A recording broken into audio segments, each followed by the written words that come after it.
Okay. Well, hi everybody and welcome to tonight's webinar. We are so excited to have Dr. Hong and we're going to be talking about stress and anxiety in the time of COVID. My name, and I have some slides I will share with you. I am Carol Mershart and I am AXYS's Executive Director.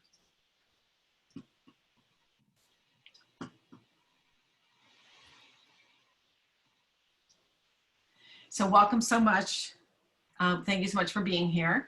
I also want to thank Claris Therapeutics, who is a sponsor of our 2021 webinar series. Claris Therapeutics, as you know, is a maker of one of the forms of testosterone that was just launched actually this February in the middle of the COVID epidemic. So they've been a great supporter of AXYS and we really thank them for that. For all of you who probably know, the mission of AXYS is to help individuals with one or more extra Y chromosomes and their families to lead full and more productive lives. We focus on support, education, research, and treatment. So if you want to contact us, the information is on our website, genetic.org. We have a toll-free helpline, and there's also an email address where you can reach us. Dr. Hong is part of the AXYS Clinical and Research Consortium. We have clinics, as you can see, in several cities. The information is listed on our website, and we're very excited to have some very new clinics, including one we just added last week in Vancouver, Canada. We're also adding clinical research members from NIH, who many of you know the team at NIH, and from some European clinics. Those individuals are also going to be helping us do some webinars later on in the year. We have in-person support groups, sadly not right now, due to the pandemic, but we're always wanting to start more. So if any of you want to get involved in that, please visit our website or contact me and I'll help you get started with starting a support group. Most of you are familiar with our in-person support groups. Some of them are private, they're all private groups that are on Facebook. What we do is we have these private groups and some of them are in conjunction with an in-person group and some of them are just separate.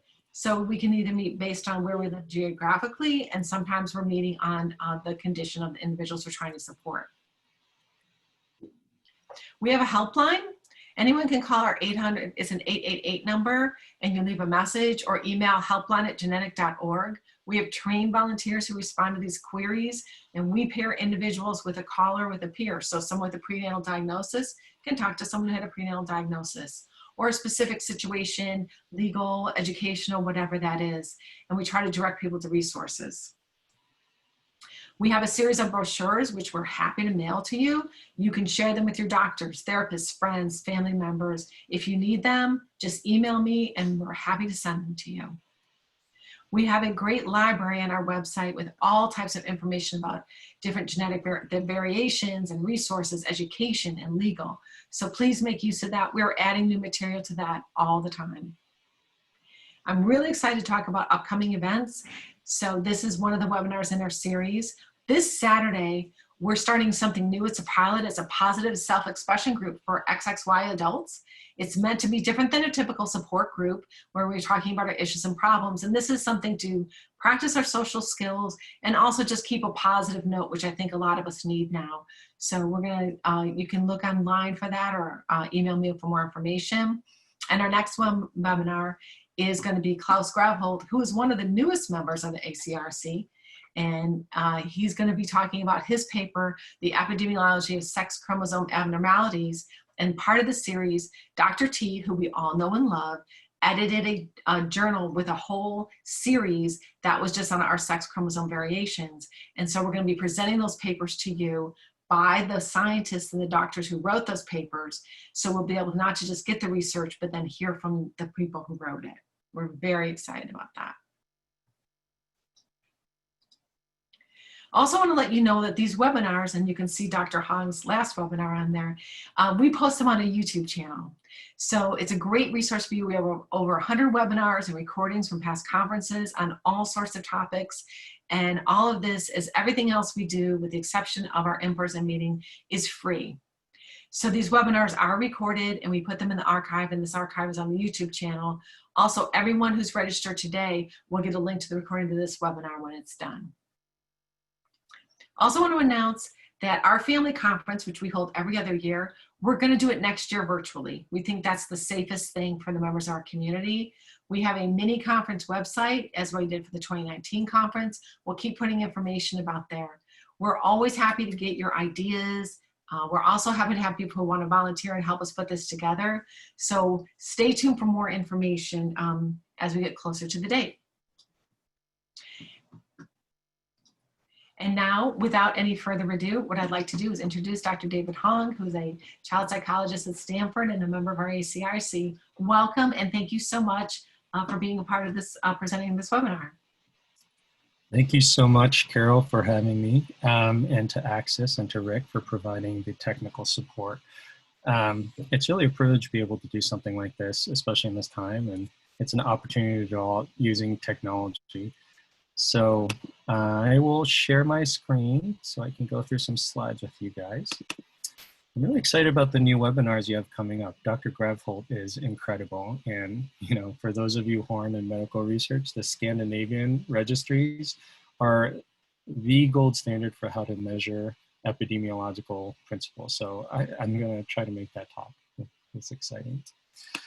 All right, for today, thank you for the warm introduction, but just to reintroduce myself, my name is David Hong. I am a proud member of AXYS and the ACRC, and I am trained as a child and adolescent psychiatrist. And our clinic is over at the Stanford University School of Medicine in Northern California. And today what I'm hoping to talk with you guys about is really thinking about anxiety about COVID and how to develop resilience during a pandemic. So a lot of these principles are things that many of you are already thinking about and dealing with and coming up with your own solutions and strategies for, but also trying to put it through a lens of X and Y variation and what are particular things we might think about. So I do meet many of you at the national conference every year, but it is a pleasure to try to do this online, and hopefully we have a broader reach. So some of you may have heard some of the things we've talked about at the national conference, but I'm going to review a lot of them because I do think it's particularly relevant given everything that's happening right now.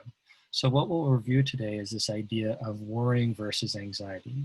By the end of the talk, I'd really like you guys to be thinking through what's the difference between worrying, which is a natural outcome or consequence of all the stressful things happening right now in the environment, and then what is a pathological version of worrying? So when we might consider it something that we would say is a clinical level of anxiety. We're also going to cover a related topic is thinking about social resilience in the context of isolation. So as many of you have experienced, we've made a transition now to having remote relationships, and this requires a different skill set of how to engage interpersonally. Many of you now are experiencing the joys of homeschooling and distance learning, so we'll also touch on the topic of learning in online formats. I have 2 school-age kids, so experiencing this firsthand myself. And really thinking through how do you stay engaged in this current environment of learning? And what should you do when it's not working for your child? And that might apply to a number of us who are doing this at home. And then lastly, not to ignore the parents. So, you know, I work in theory with children and adolescents, but that really means working with the whole family. And a big part of the family is you as the parent. So taking care of others means really taking care of yourself. Questions are really welcome throughout the talk. I want this to be informal and interactive. Feel free to use the chat or Q&A function. I'll try to keep an eye on it while we're talking, but also Rick and Carol will keep me on task if there's anything I can do over the course of the talk, or we'll wrap up at the end with a Q&A session. All right. So let's start with this idea of worrying versus anxiety, and when is it normal and when might we consider a clinical level? So it's obviously natural to worry. These are times that could not have been predicted even a few months ago that we would be at this level of such a major global health crisis.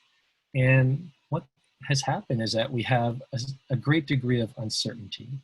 You know, in the beginning, it was just this idea of, is it going to reach my local area? Who's going to be impacted? And I think now we're in the protracted phase, right?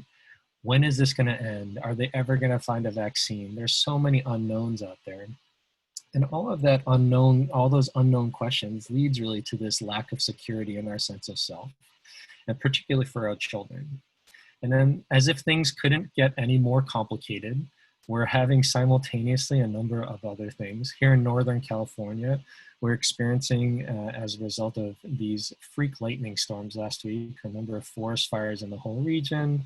And I know in the Gulf Coast, there's been a lot of natural disasters on hurricanes, and there's a lot of social unrest, and all the financial and social and personal physical impacts that are immediately impacting a lot of our loved ones is leading to, obviously, a state of distress. It's important to realize that our children, even if they're not at a cognitive level where they might be able to understand or process all of these things, they can at least detect the stress, right? So whether it's subconscious or at some superficial level, they do know that certain events are happening, it's being talked about, and they understand that it's impactful, and they're picking up on all these cues that we're giving them about how it's impacting us. And an important psychological concept when we talk about development in the parent-child relationship is that it develops a potential break in this sense of security. So when we think about security, we mean it on a number of different levels. We talk about physical security. Is their home still going to be there? Are they going to have food on their table? Do they have somewhere to sleep every night? Are they safe physically? And then on top of physical security, we think a lot about social-emotional security. So is something bad going to happen? And how are they going to be able to manage that? And in mental health terms, we often talk about this as the secure base. So in order to be a successful adult, with children, we're always providing a secure base. They're going to go out. Our young kids are going to go out, fall flat on their face, right? Physically, when they're little.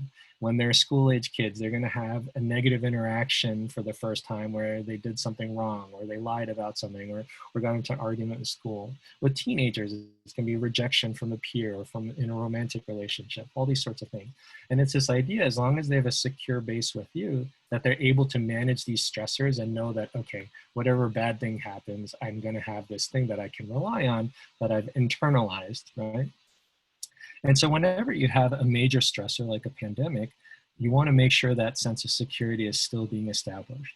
And you might see this in young kids as things like clinginess, constant questioning. And it might be questioning about COVID, like, oh, what's going to happen? What are they going to find a cure? All those sorts of things. But it might even just be questioning even daily routines, like, where are we going now? When are we going to have dinner? All those sorts of things. It's sort of this idea that they can't let things go. It seems uncertain to them.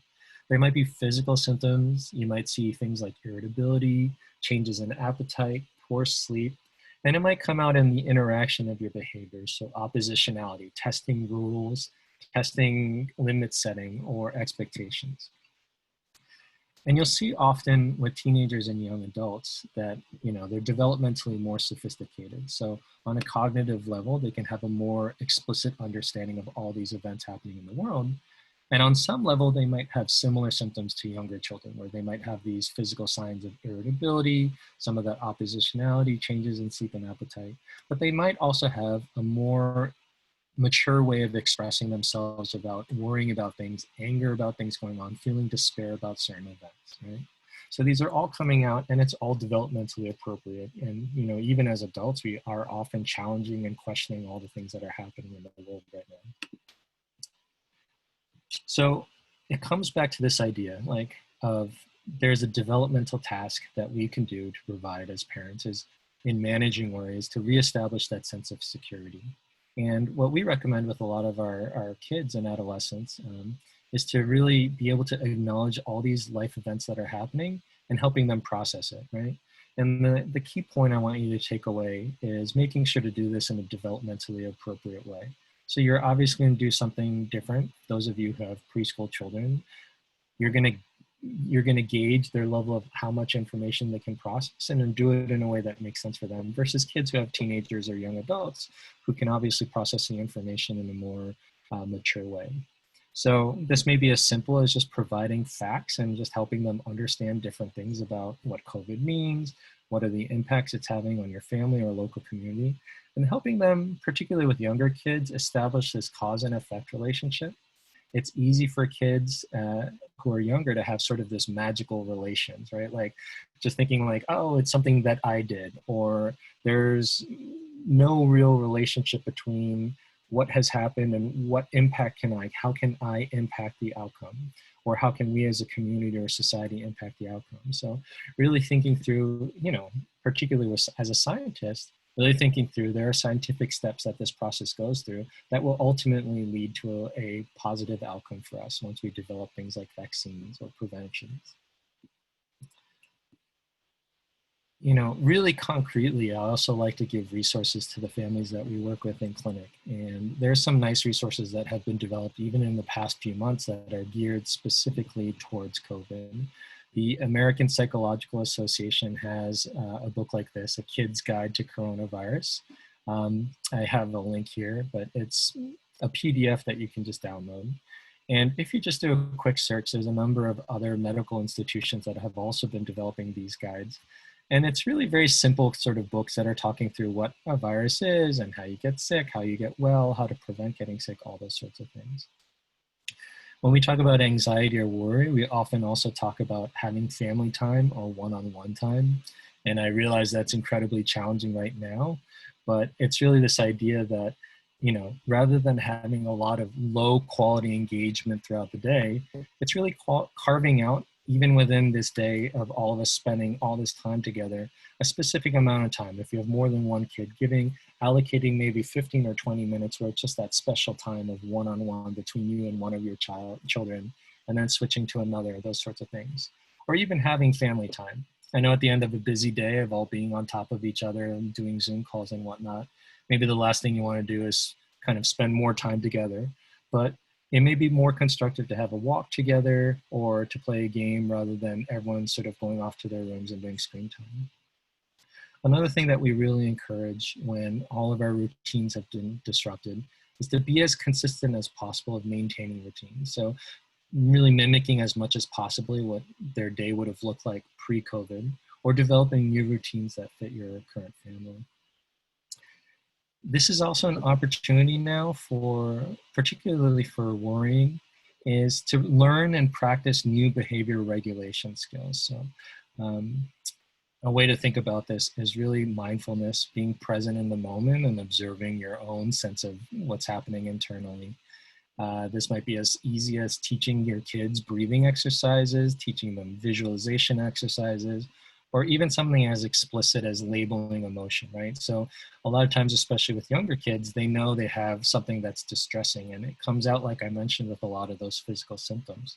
And so sometimes it actually works to sort of label, oh, I can tell that maybe you feel a little worried right now, or maybe what you're experiencing is this, right? And it gives them a vocabulary to be more explicit about how to describe that in the future, and as a way to start thinking of ways to navigate or contain that in the future. In our clinical practice, we love to use other sorts of tools that are available, including mobile apps and websites. And a couple of the ones I like to point people towards as a useful start are things like gonoodle.com. You can sign up for an account. It has a lot of fun things, but they also have some nice sort of mindfulness exercises there as well.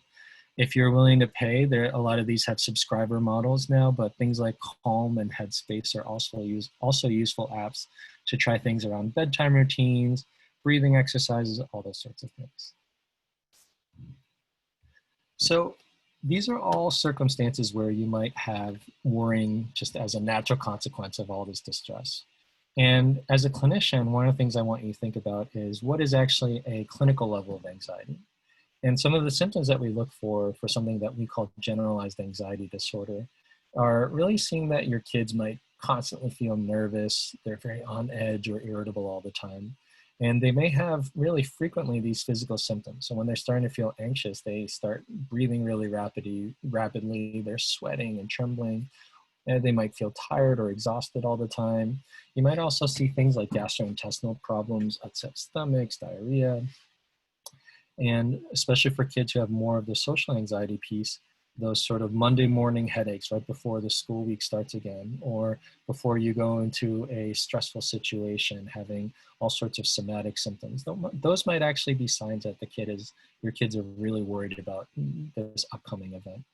Again, we'll see things like disturbances in sleep and difficulty with concentration. already at baseline, we know that the incidence of anxiety is higher overall. And in adult men with 47 XXY, it's as high as 20%, which is larger, more prevalent than we would see in the general population. And I'll talk on the next slide. It's more common in kids. So even prior to COVID, we know that there's a predisposition or risk for clinical levels of anxiety. And I think what we want to keep an eye out for is that even pre-COVID, if you have some of these signs and symptoms, it might, with this additional stress of COVID, reach levels that we might consider to be at a clinical degree. So the way we sort of make an assessment in a clinical setting of whether or not anxiety warrants additional treatment is we really look for the way that some of these symptoms that I'm describing impacts an individual's functioning, right? So are you seeing that it's getting in the way of them being able to participate in school? Are they, just so anxious that they can't turn on the video during their Zoom calls, or they want to shut off the video right away, or they need you there to engage in any kind of activity? Like, are you seeing that it's impacting their relationship with the peers? They're always withdrawn, they're not enjoying their relationships. Is it impacting the family life, their level of engagement with you, or this constant sense of clinginess, like where it's getting to the point that it's hard to do any of the other activities because you're constantly sort of managing and supporting their worry? And if those things are happening, then I think it's a great thing to consider getting an actual clinical evaluation. And right now, a lot of you have more access to your primary care providers. And in a lot of parts of the country, it's just really hard to get access to child mental health specialists. So seeing your pediatrician is a great first start. A lot of them feel comfortable doing screeners for childhood anxiety. And a large proportion of them actually feel really comfortable doing the treatment themselves as well, or they may refer you to a child mental health specialist. And that might be a psychologist, a child psychiatrist, a social worker, MFT, all those sorts of things. And as I mentioned, adult anxiety in adults is quite common, but it's particularly common in psychiatry in children. So it's one of the most common child psychiatric conditions. ADHD is the most common behavioral condition at cross-sectionally, but in terms of a lifetime incidence, up to 25% of youth will eventually meet some criteria of an anxiety condition over the course of development. So this is obviously something that you want to have on your radar. The good news is anxiety is very treatable. What we use in our practices is typically psychotherapy, so talk therapy. And in particular, we use something called CBT, or cognitive behavioral therapy. It's empirical, it's evidence-based, and it could be effective in as short a period as 3 months. And really what it is, it's sort of this idea that so much of anxiety is just the anticipation. The idea is that we're overly keyed up to expect the worst thing to happen. It's sort of this catastrophic thinking. And the reality is, more often than not, the worst thing doesn't happen. It's just we spend a lot of energy focusing on that's the most likely outcome. And so something like CBT is literally retraining your brain to challenging this idea that always the worst thing is going to happen, and instead really learning to explore and accept other alternatives to what those options might be. To the point that once you're able to cognitively restructure some of these thoughts, your feelings and behaviors will be altered as well. In a clinical setting, we do consider medications, and that's really reserved more for kids who have tried therapy and it hasn't been as effective, or who really present with really moderate to severe levels of clinical anxiety. And you might hear about things like SSRIs, or serotonin reuptake inhibitors, as the most common medication in children and adolescents, although there's a number of other classes. In more extreme instances, you might also be seeing depressive symptoms or traumatic symptoms. We know that this is a time of loss, so globally that's happening. And on a personal level, that might really manifest as worsening moods. For some of your children, and particularly adolescents, you might see that there's more sadness and irritability. They're losing pleasure in things that normally bring them enjoyment. So really keeping an eye out for their peer relationships, their engagement with family, activities that they used to love that they no longer want to do. And again, changes in physical symptoms like sleep and appetite. I think we talk a lot about mass trauma, and in a clinical sense, we really try to focus that more on whether someone has independently or personally been impacted either by a hospitalization or the loss of a close loved one. And so in those instances, you might see really a traumatic response. And we see those sorts of things as either nightmares or, they're reliving the events or reactivation of symptoms whenever they have a reminder, and their natural defenses of trying to avoid any distress, including memories or circumstances related to whatever that traumatic event might have been. And these are probably less common, but important to mention as well. And again, would be the same thing, is really to consider a referral for a clinical evaluation. All right, so we'll switch topics slightly. So we talked about different things about worrying, and just wanted to touch on the idea of social resilience. So right now we're all feeling very isolated. There's this artist who's doing all these really funny kind of reimaginings of classic children's stories in the context of COVID. So Frog and Toad, those stories, there's social distancing. And now we are. So many parts of the country, we've shifted to a new normal of what it means to have social interactions, right? And it's really both the quantity and the quality of these interactions that we have with each other. And that's limited in-person context for your children at school and their peer groups on playgrounds.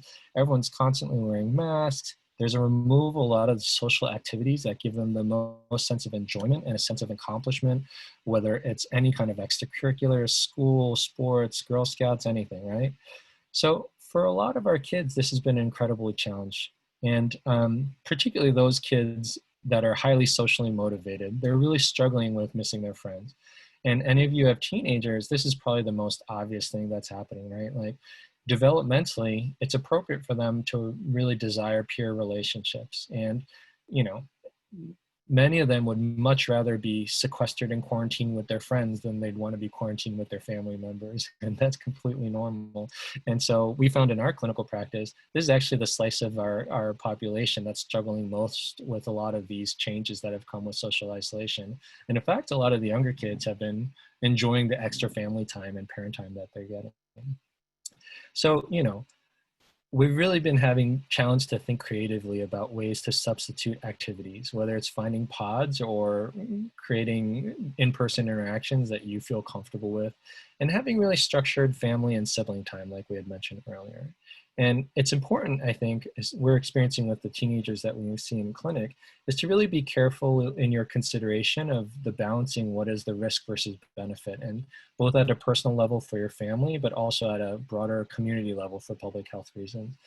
And for teenagers, this might be really an explicit conversation or a contract about their expectations. If you have kids in your home, like let's say you have older teenagers, but you're living with older adults, or one of your children who have X and Y variation have complicated medical issues. It's really trying to understand what is the risk of exposure and how they can maintain healthy social development while also mitigating some of those other risks.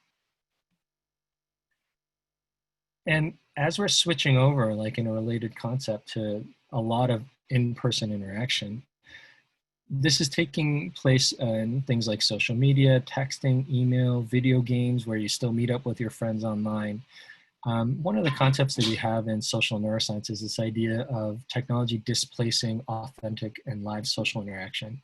It's great that we still have the opportunity to do these things through technology, but we don't want to miss out on the quality of interaction that you do in an actual face-to-face interaction versus what you do that might be lower quality oftentimes in technological interactions. So pre-COVID, we might have done this by restricting the amount of screen time our kids get and either encouraging or mandating our children to go and engage in other kinds of social activities. But we really don't have a lot of alternatives to that now during COVID, where a lot of those alternatives have simply been taken away. And it's particularly interesting when we see in our clinic is that for a number of kids, pre-COVID, these social interactions were actually quite effortful or even stressful, right? And so if you think about it, it's because things like school or social organizations and activities that can be highly demanding socially, right? Like it requires them to be on their best behavior. And particularly you see these with kids who have social anxiety or who might have social communication issues or even have issues that places them on the autism spectrum. And in those instances, I would say, in some ways, the change to all of this distance kind of engagement or remote engagement has actually been a relief. They found it quite less stressful overall. And that sort of reflects for them kind of a natural defense mechanism, which is avoidance, right? So now that they don't have to engage in in-person schooling or those sorts of things, they feel less socially stressed out. So specific to what we encounter often looking at the research in X and Y variation, this makes sense, right? We know that the rates of these kinds of conditions, so something like social anxiety, it's increased across all trisomies. So in XXX, XXY, XYY, we know that it's higher. And, you know, a lot of kids who have these conditions may not have any social anxiety. And if you look at the literature, it might be more skewed towards kids who were identified with chromosome variations later in their life rather than a prenatal diagnosis. And we also know things like social communication or social cognitive disorders are more overrepresented in X and Y variation, right? This might include things like difficulty with visual spatial processing, facial recognition, and emotion recognition. I have pictures here of what are considered, these are very old pictures of what are considered the sort of 6 classical emotions: fear, anger, disgust, happiness, sadness. And we have all of these brain processes that support our ability to recognize and classify different emotions. And in the literature, it's been noted that kids with X and Y variation tend to have more difficulty for whatever reason with this emotional face processing. So at baseline, we have potentially a group of our kids who are more at risk for struggling in some of these social domains. And so what do we do now that we're in an area that we have maybe these lower quality social engagements, right? And what I think is an important takeaway is that we really want to encourage ongoing, high quality, authentic social interaction. And the goal is we don't want to lose out on continuing their socio-emotional development in a way that is on track for their age. And that might be things as concrete as really scaffolding or guiding their social engagement in online settings. So it might be really taking the extra effort. And I think a lot of teachers are doing this now as school's starting and Zoom is just everywhere, but also might require additional reinforcement at home as a parent. And really thinking through Zoom etiquette. So how do you engage with others effectively, even through technology? So maintaining eye contact, where to look on the screen, maybe giving people cues about how to spotlight or pin certain videos in a way that's most meaningful for them. And really making an effort to keep video on, minimize distractions and keeping other tabs open or having their phone by their side. And really cueing them into how to engage in a conversation online in the same way they would in real life. So that might be taking turns in a conversation or volunteering information. And for those of us who have kids who struggle with some of these social cognitive domains, it might require a little prep. So really saying, okay, well, today in today's class, you might have circle time and everyone might go around and talk about what they did for this weekend and having them rehearse or role play even ways that they can engage in some of these social circumstances. It might be an opportunity to really help them label emotions and expressions as they're going through some of these Zoom calls. And in addition to all of the Zoom calls and remote kind of interaction, we want them to enhance their live interaction whenever possible. So again, revisiting the idea of pods and in-person activities whenever is possible or whenever you consider it to be safe for your family. It's important with social engagement, whether it's driven by anxiety or social cognitive deficits, is really to keep practicing. Every therapy is just explicitly practicing social skills over and over rather than using the automatic avoidance defense mechanism. You know, a lot of us may be struggling about where do we even start with some of this. A nice tool that we use a lot in this area, in the Bay Area, is available through socialthinking.org. They have a number of resources and books that I often point people to as far as really thinking about social skills. And it's a good starting point for some of you guys who want to look for additional books.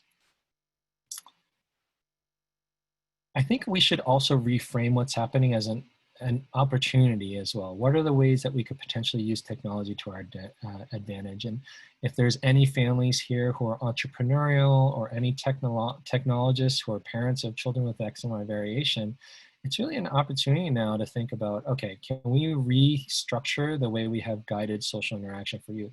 In some ways, this is a controlled environment where we can practice social skills in a much better way than we might even do live, right? Like we have control over things like webinars. And I think Carol, we were just talking before we started the webinar about ways that AXYS has pivoted to use this virtual environment to maybe engage users in a different way than they would have when it was just like, can everyone drive to their local support group or to the national conference? We might have an opportunity to have greater reach and to really fit and use technology in certain ways.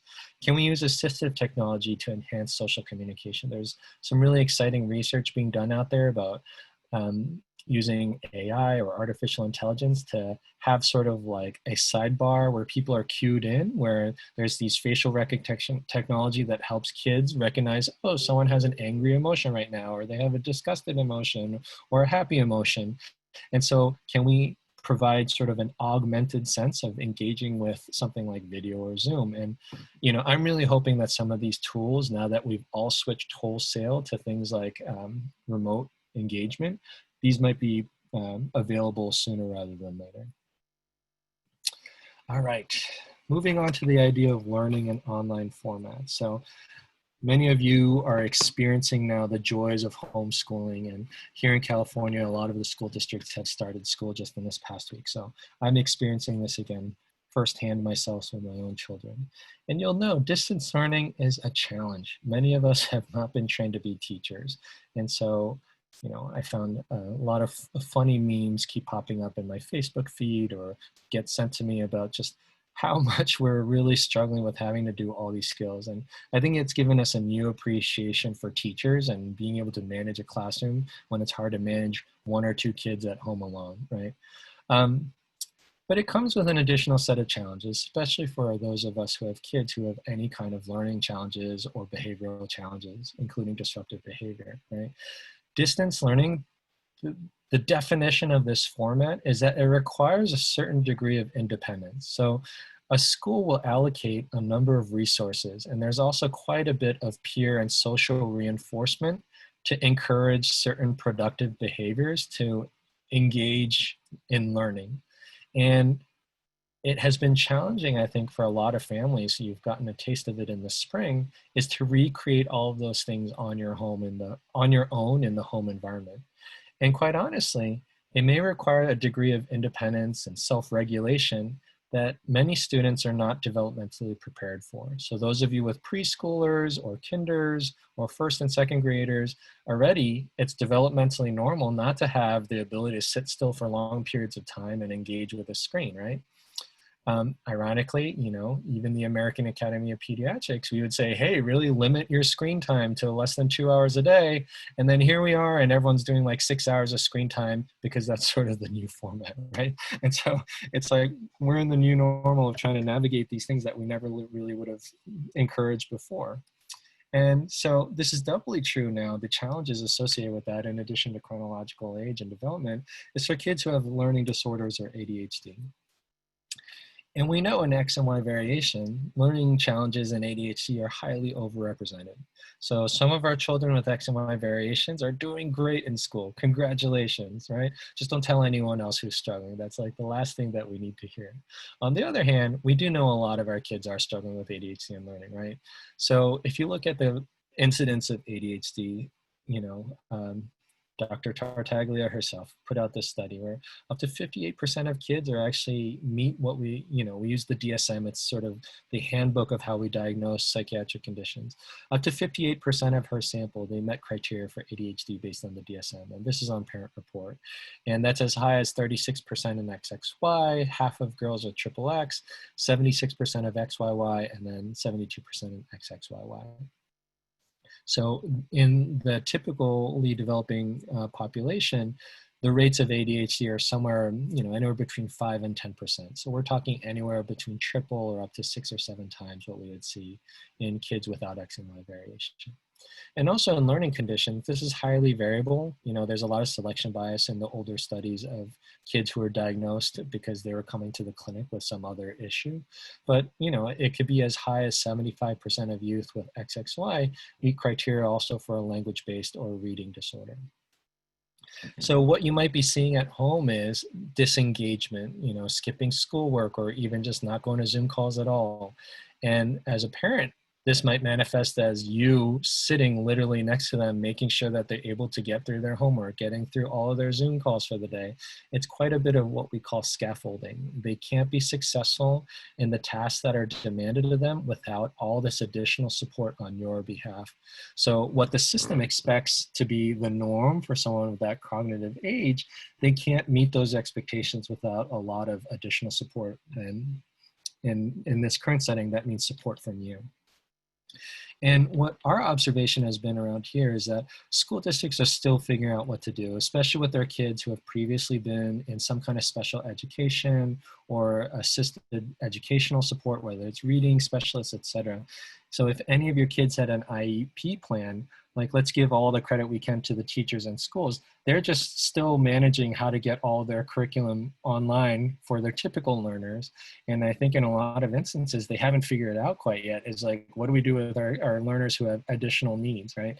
And so a lot of this it's still very much a work in progress. And I think a lot of families in our area have been really advocating for kids who have been on IEP plans of getting back to in-person instruction. Like there's a lot of petitions sort of circulating around right now that the benefit of getting those supports is actually the important need in creating pods in the school environment. So, you know, as we're trying to figure out what to do, I really just thought through different strategies that you could do as a parent and how to advocate for your child and really try to be involved and a productive, engaged member of that conversation. So some of the things I think to think through is whenever possible, really try to prioritize synchronous learning and interactions so that they can be appropriately scaffolded for success.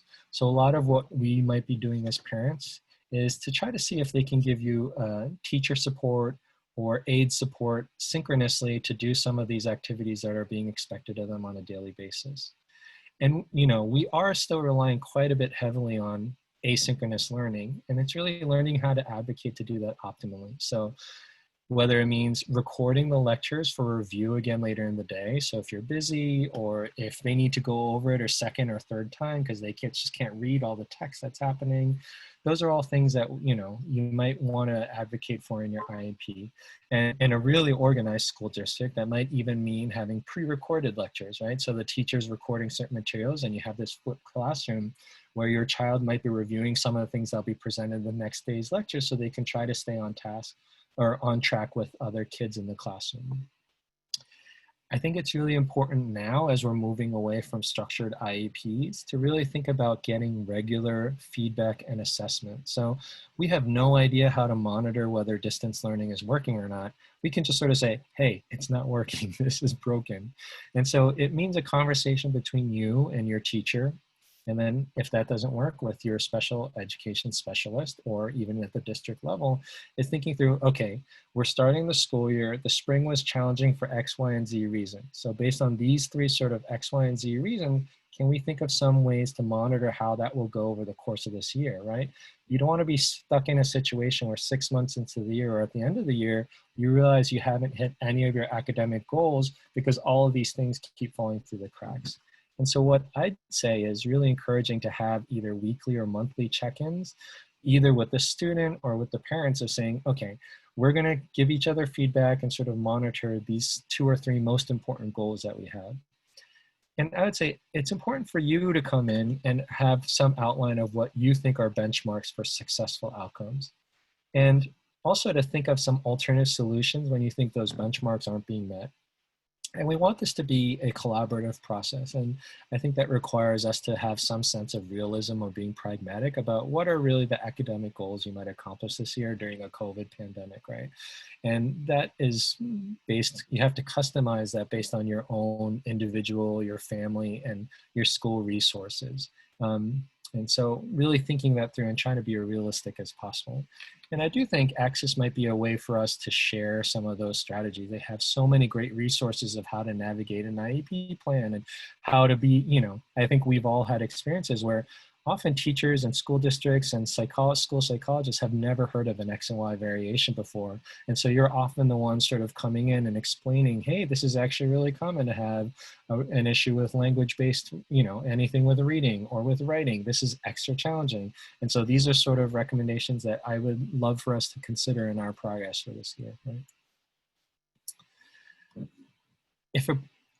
If appropriate, I think other things for asynchronous or synchronous contact, just to add on to an earlier point, is, often what you'll do when we had pre-COVID is that, especially for the middle school and high school kids, is one-to-one time with teachers or check-ins at the end of the day. So this might be an academic or research support. That's what we call it here in California. It's sort of like someone goes over this agenda, and that might be, in fact, sort of like a review now. A lot of this has moved to these online formats like Seesaw and Schoology. It's like, okay, can we go through Schoology and make sure we're all on the same page of what needs to be getting done this week? Do all the teachers, have they turned in those sorts of things? Are we up to date? Someone doing a check-in every Friday and make sure that there's missing assignments being accounted for, those sorts of things. And if you're a student, your student used to get pullouts with reading specialists or other academic supports, how to maintain those resources even with distance learning, right? I think also, again, another opportunity where technology is creating now all sorts of ways to do things outside of the school district. Just like the medical system, the education system is very slow to change. And I think a lot of educational specialists are taking this opportunity now to say, hey, how can we rethink education from the ground up? And I think a lot of us, there may have already been some frustration, especially those of us who have kids with any special educational needs, feeling like the classic model of teaching has not always met our individual child's needs, right? Is this an opportunity for people to really go to the drawing board and be like, hey, well, maybe there's a new way to think about this? And I think you'll start to see this coming year, a lot of innovations and people outside of classic education coming up with ideas of how to teach the most effective way, especially for kids with any kind of learning condition. All right, the last topic, but also highly important, is the concept of caretaker burnout. Many of you will be thinking, oh man, can I survive yet another day of living at home in my COVID household? Everyone's on the same roof, your Zoom calls are constantly crashing, everyone's arguing about which meeting takes precedence, who gets to use which room. There's financial stressors in the household, there's concerns about physical safety, and it's really a difficult time for parents and caretakers. And we want to acknowledge that it's important for thinking that through. So, caretaker burnout, it's a real thing. Many parents are just stoic and you just push through because there's no other choice. You're the buck stops with you. You're the last stop, right? But it's important to monitor if you're having intense feelings of anger, fear, sadness.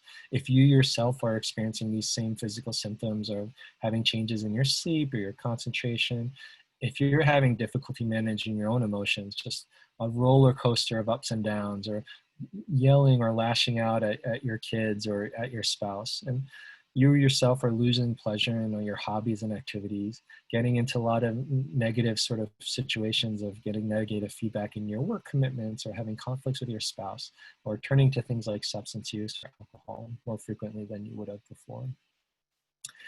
And with that in mind, it's really this idea of really prioritizing self-care. So in order to be the best parent you can be and to be the best version of yourself, you have to prioritize yourself as well. So we talk a lot about self-care in our practice with our parents.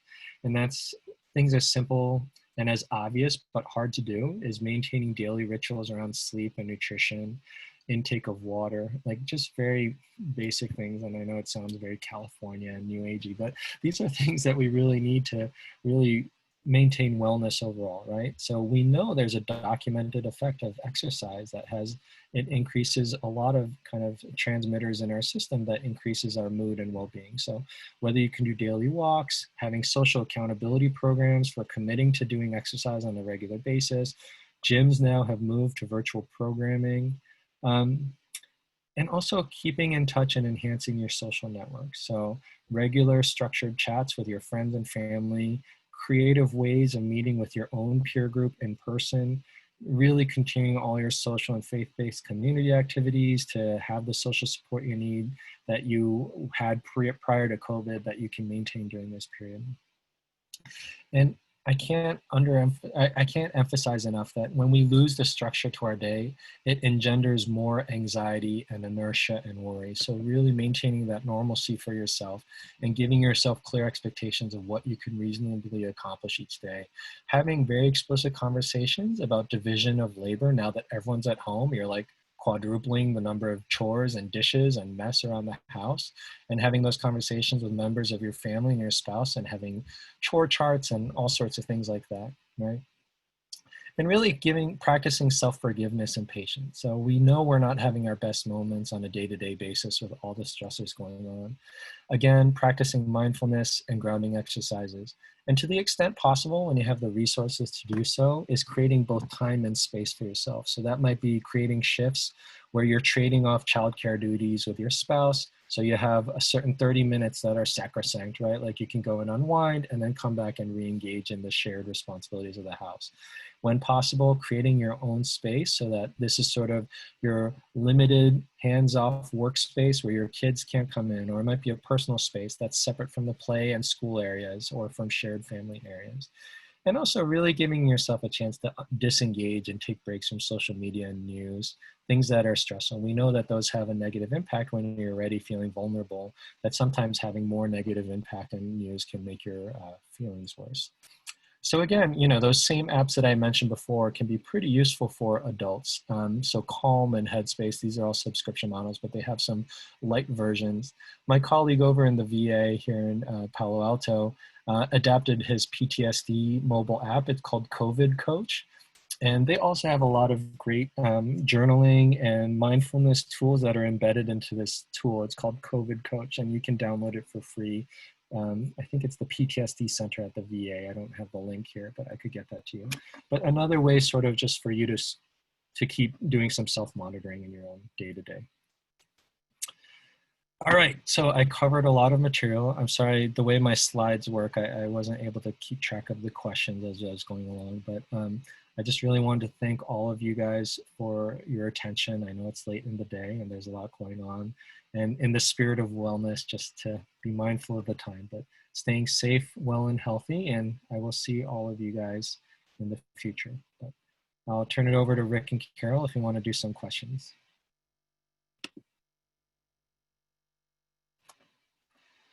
Hi, I want to unmute myself. Thank you so much, Dr. Hine. That was a fantastic presentation. Lucia asks, says, my 15-year-old didn't engage at all last year with online learning, and he just completely checked out. He's already saying he does not care about this coming school year. You know, what can she do with this attitude? And she said he just won't even log into Zoom. You know, that's a great question. And this is a problem we often encounter. It's called school avoidance. And when it's reached to that point that your child is avoiding school, I would say it's better to get professionals involved earlier rather than later. Like all the research that we have in school avoidance behaviors is that it really requires a fairly comprehensive approach rather than you trying to police all the time on your own, and it leads to, especially with adolescents and teenagers, a lot of conflict, right? Like it becomes just a cycle of frustration and anger when it's just the parent and the child. So you want to pull in both the school and then you want to pull in mental health providers, right? So what the mental health provider is going to do is they're going to try to decode, why is your kid avoiding school in the first place? And it might be, again, some of the things that we talked about. They're anxious, right? Like they just find it really challenging. And so it becomes an aversive activity. None of us would pick a job that we're awful at and that we hate, right? So if we have a learning disorder and we constantly go to school to be bad at it, we'd be like, oh, this is the worst thing ever. Why would I sign up? And now I have an opportunity to skip school because I'm home. Who knows? Like I'll just turn off my video, whatever. It's so much easier to be truant than it was when we were in person and someone sort of eventually picks up on that. And so, or if you're anxious or if you're depressed, these are all things that a clinician could help guide you through. And what typically happens in a school avoidance situation is you come up with a plan. You diagnose what's happening. You try to get the kid engaged in treatment. And that might be, again, something like therapy or even medication.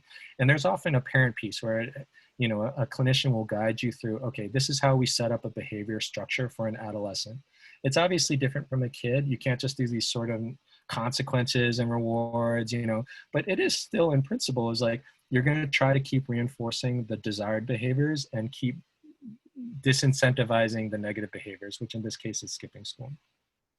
And you may have ultimately need to pull in your district and get an alternative learning environment. That's another thing that happens, right?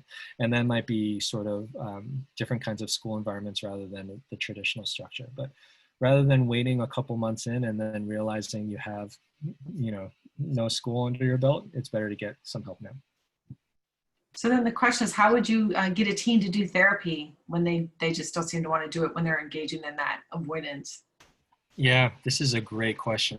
And, I would say almost every kid has an agenda. They just don't tell you what it is, right? Like all adolescents have a very secret internal life.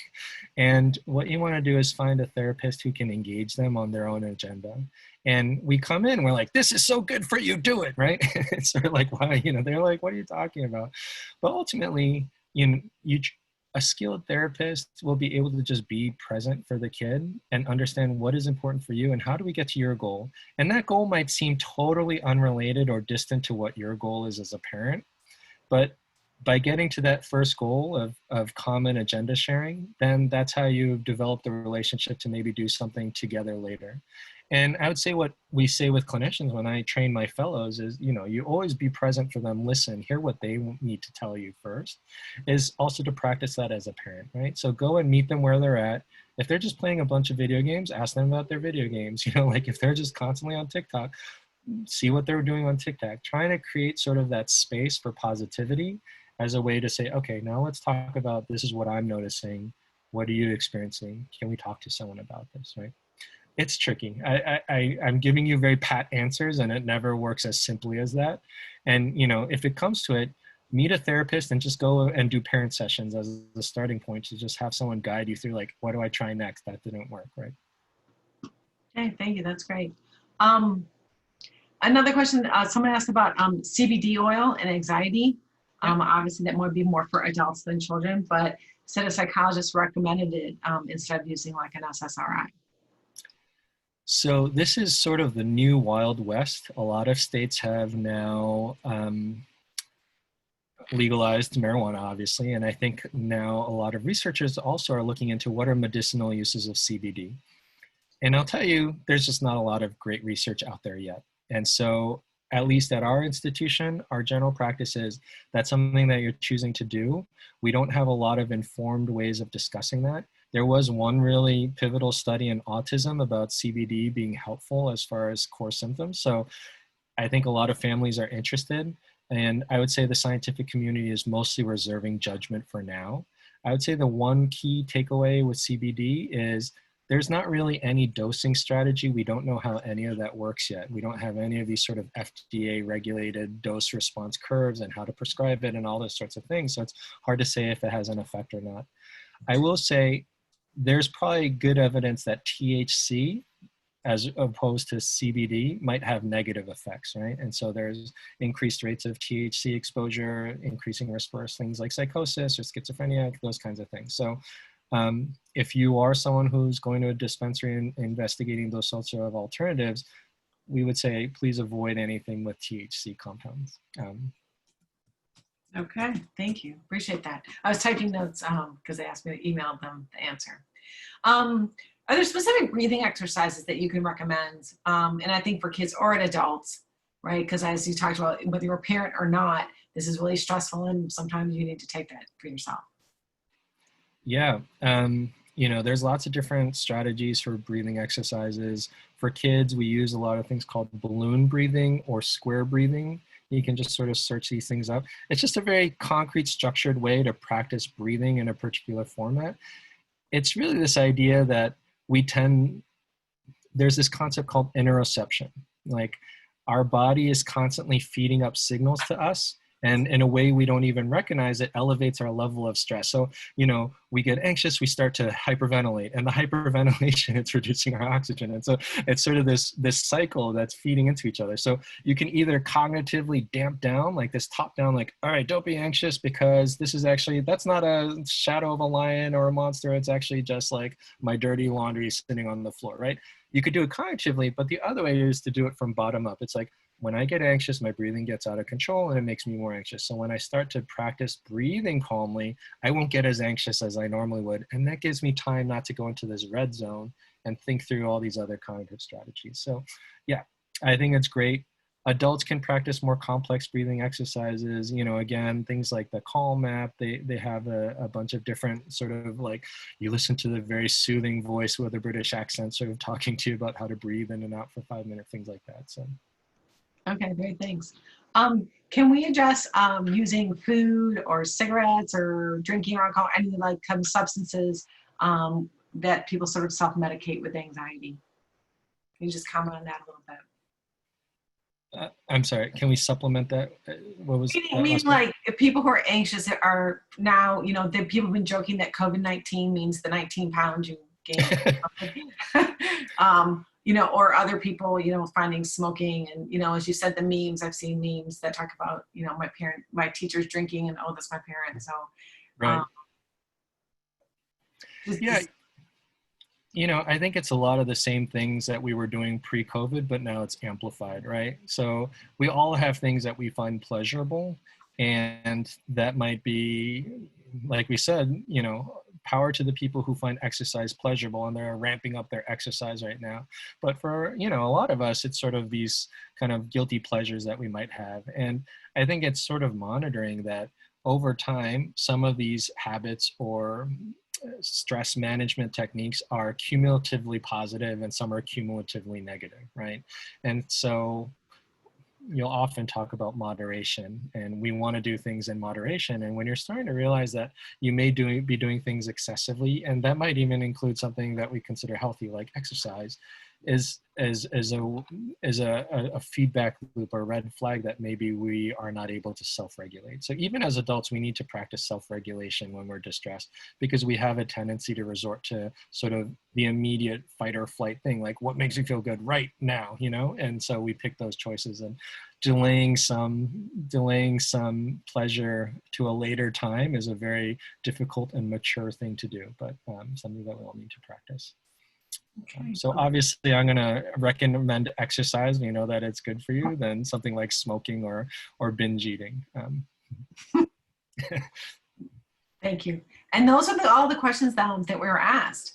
So I just want to thank you so much for this. It's been informative. It's been exciting. It's been fun. And I think, you know, we got a great participation, and just thank you so much for doing this. My pleasure. It was wonderful to engage with all of you guys in this format, and stay well, and I'll see you hopefully at the national conference this year. All right. Thank you so much, Dr. Hahn. Really appreciate it. Bye-bye. Bye.